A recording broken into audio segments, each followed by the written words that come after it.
certainly want to go to one of an email question from one of our viewers. Okay. And tonight that email comes from Clarence. Here's what Clarence said. I keep several guns in a locked safe in my house. If someone breaks in and shot or killed someone else with one of my guns, could I be held responsible even though I did everything right? Your suggestions to Ken tonight. Well, you know, if you do everything right, this goes not just for this situation, but it goes for pretty much every situation. If you do everything right, you're not going to be held responsible.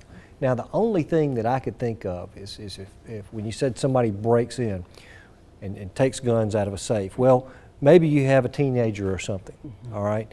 And maybe that teenager, you've given your teenager the combination or something along the lines, and you know that your teenager has been getting into your guns, okay?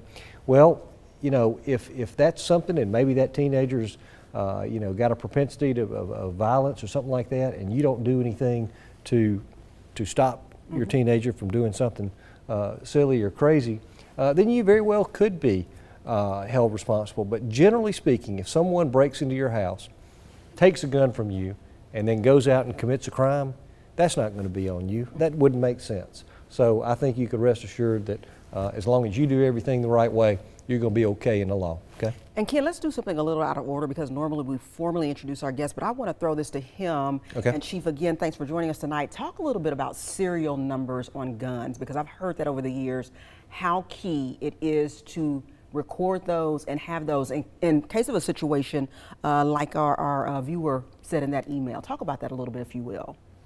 Yes, ma'am. That is very important for someone to record their serial numbers, because if there's a burglary such as this and they take a firearm, then whenever they file a burglary report, that weapon can be entered in NCIC, and then an officer can take that weapon off the street whenever they find someone with it. So that is very important that you keep your serial numbers, your make, model, and share that with a friend, save it on your phone so you'll have it, so if something such as this was to occur.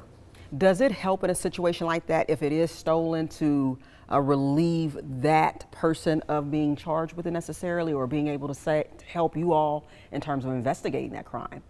Yes, it would. And there's a lot of databases now, things that are the ATF is using.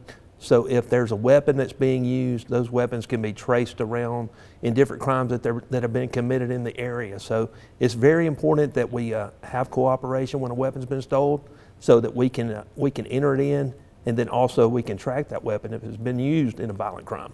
That's awesome. Well, Clarence, again, thank you for that question tonight, a very timely one. You know, if you would like more information, you can go to deliveringjustice.com, or you can go to WBRC.com and click on the LawCall link to get more information.